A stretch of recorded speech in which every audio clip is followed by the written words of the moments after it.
مولاي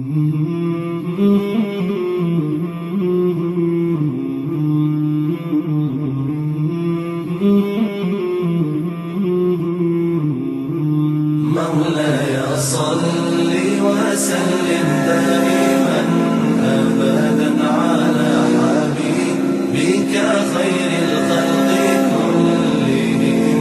مولاي صل وسلم دائما أبدا على حبيبك خير الخلق كلهم.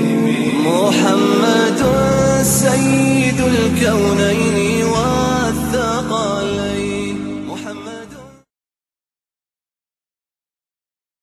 Allah, may Allah protect us from such disbelief. And injustice is impossible for Allah. Allah is just. Allah huwa al-adil. He is just. So nobody could say that Allah is unjust or Allah is not fair, or nobody could insult the rules of Allah. Okay? Now there are some rules of Allah with humans that, true, the man may get an upper advantage, a higher advantage than the female in certain issues. There are other rules where, where the female may get more than the man. Like, for example, in the marriage, it's not an obligation for the woman to work. It's not, if she does work, she doesn't have to pay half of the bills like they do here, like many people usually do, or may think. The religion made it very easy for the female. If she wishes to work, and her husband allows that, there's no problem with that. And that money is her money. If she wishes to donate it, if she wishes to give it to her family, if she wishes to just leave it and become rich, there's no objection. Her husband cannot object. He's still obligated to support her as a husband. He's still obligated to support her. Now, if she wants from her own generosity to help her husband out with the bills, and this is the case of many nice and generous and good women, she can do that. But she doesn't have to. So in this judgment, the woman has the upper advantage, so to say. And this is because this is from the mercy of Allah Ta'ala. This is from the mercy of Allah Ta'ala. So one can never say the rules of Allah are unfair. One can never say Allah is unfair. Even though the things that happen seem to be very, like certain disasters, we don't like to see this. I don't like to see it. You don't like to see it. We see a lot of innocent people dying, but we do know there's a reason to it. There's a reason. There's a wisdom behind every single thing that Allah created. And we're very, very ignorant of many of the wisdoms, of many of the reasons why things happen. And we have to admit that. And if we cross the borders and think that we know a lot and think that Allah is not fair, then we would be the worst of losers. May Allah guide, may Allah protect us and keep us guided on the firm aqidah, on the firm belief of Rasulullah Muhammad sallallahu alayhi wasallam, who taught us that injustice, dhulm, is impossible for Allah. It does not apply to Allah. Dhulm applies to the creation, to the subjects, to the slaves, but it does not apply to the Creator, to the Lord, to the Master, to the owner of everything, Allahu subhanahu wa ta'ala. And I'd like to end my talk today, inshallah, with one of the beautiful statements that was said by the Prophet ﷺ, and he said what means that if all the creations, the creations gathered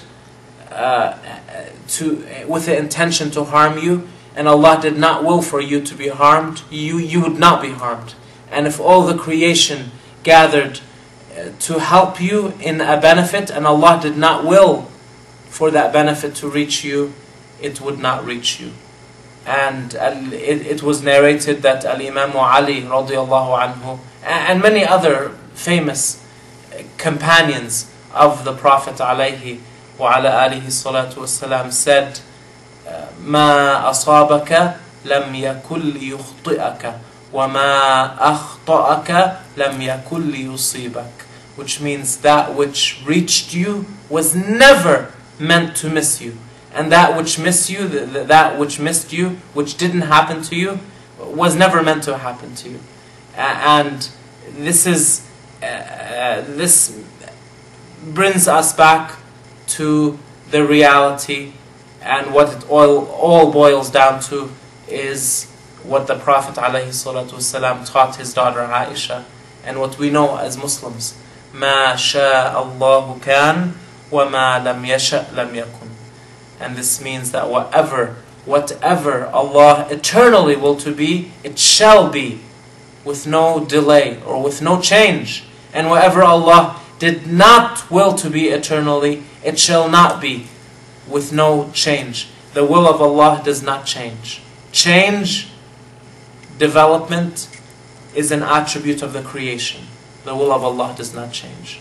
So we make dua, we do many good things in the hope that other good things happen. But everything that happens is by the will of Allah, and this is something we should be firm. Our dua, all our dua may not be answered. There is some of our dua may not be answered at all. But does that mean we quit asking? No, we keep asking, because we don't know the future. And in asking, even if we don't receive our dua, insha'Allah ta'ala, we receive reward for that dua. Because every time we make the dua, this is a type of remembering Allah. It's a type of dhikr.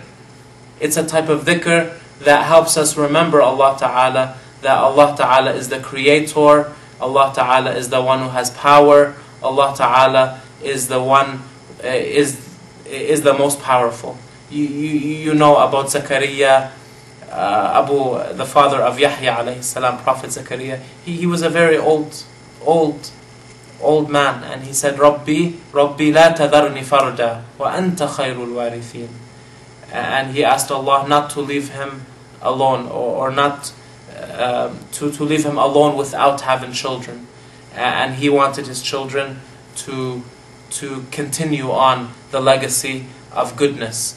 And Allah Ta'ala was merciful upon him, and He granted him a son named Yahya, and this is John alayhi salam, Prophet Yahya, Prophet John. And we ask Allah for His mercy, we ask Allah to be firm on Islam, we ask Allah to make us understand our religion and to teach it to our families and to our communities. We ask Allah to have mercy on us and to bless us with dying as pious Muslims. Ameen and Ameen and Ameen. Wassalatu wassalamu ala Sayyidina wa Habibina wa Qurrati a'yunina Muhammadin wa ala alihi wa sahbihi wa sallam.